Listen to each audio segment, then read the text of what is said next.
호세아 10장입니다. 호세아 10장의 말씀은 이스라엘이 경제적으로 번영하면 번영할수록 더 우상 숭배에 빠지고 하나님을 멀리 떠나 그들의 죄악의 길로 달려가는 모습을 우리에게 보여주고 있습니다. 이스라엘에게는 여호와 하나님이 그들의 왕이십니다. 아멘. 아멘. 하지만 그들이 경제적인 부를 축적하자 그들은 여호와의 신앙을 떠나 자기들이 원하는 길, 악한 길로 내달았고 우리에게는 왕이 없다 이렇게 얘기한다는 것입니다. 그들은 헛된 말로 스스로의 언약을 세우고 재판한다고 하잖아요. 이게 재판이라는 게 뭐냐면 가장 정의로워야 할 것, 사회에서 가장 정의로워야 할 것이 바로 그곳입니다. 재판하는 곳이죠. 그런데 그 재판하는 곳에서도 이미 죄악에 물들어 가증하는 나이는 독초같이 된다는 것입니다. 하나님의 집이라 불렸던 베델이 우상의 집, 베다웨, 허망한 것들의, 부질없는 것들의 집이 되어버렸고 그들은 우상을 섬기는 일을 부끄러워하지 않고 수치를 모르는 얼굴로 그 죄악들을 행하게 된다는 것입니다.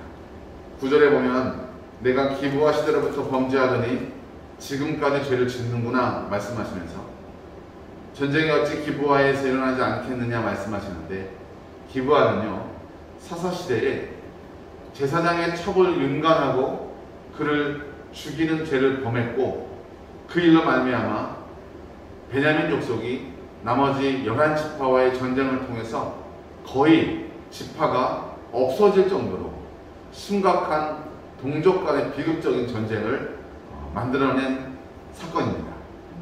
기브아의 그런 죄악들이 지금까지 이어져 오고 그 죄악을 이들이 밭에다 뿌리고 또 죄를 거두어서 그 죄의 열매를 그들이 거두게 될 것이라고 심판을 거두게 될 것이라고 오늘 이 말씀을 통해서 우리에게 경고하고 있는 것입니다.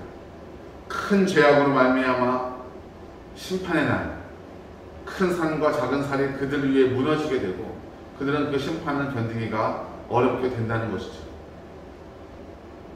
하지만 저는 호세아 10장의 말씀 중에서 12절에 주목하고자 합니다. 12절 말씀은 너희가 자기를 위하여 공의를 심고 인애를 거두라. 너희 묵은 땅을 기경하라. 지금이 곧 여호와를 찾을 때니 마침내 여호와께서 오사 공의를 비처럼 너희에게 내리시리라. 아멘. 악을 밭가라 죄를 거두고 거짓 열매를 먹는 것에서 벗어나서 죄악으로 굳어진 땅을 뒤집어 엎고 갈아엎어서 묵은 땅을 기경해서 공의를 심고 인애를 거두라고 말씀하고 있습니다.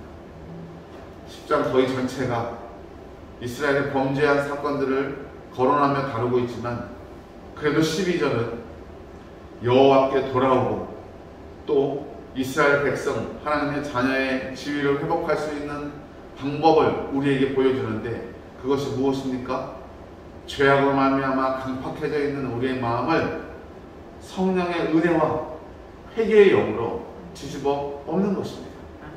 굳어져 있는 우리의 마음이 부드러운 옥토의 마음으로 변화되어서 그 변화되는 옥토의 마음 가운데 그리스도의 은혜의 복음이 심겨지고 또 하나님께서 때를 따라 거둘 수 있는 늦은 비와 이른 비를 주시고 우리가 뿌리고 거두는 일 가운데 하나님께 영광 돌리는 귀한 열매가 가득하게 될 것이라는 것입니다.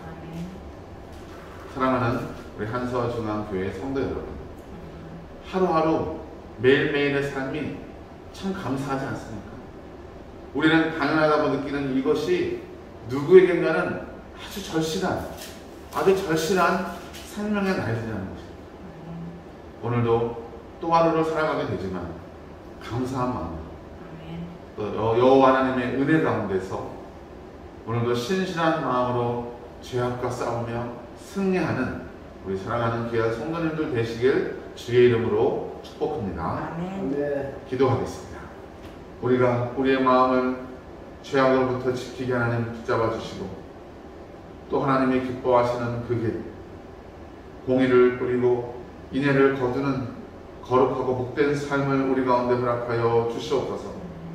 하나님 아닌 다른 것에 우리의 마음을 빼앗기지 않게 하시고 오직 우리 영혼의 생명의 주인 되시는 우리 하나님을 온전히 섬기는 복된 성도들 되게 하여 주시옵소서. 아멘. 예수님의 이름으로 기도드리옵나이다. 아멘. 아멘.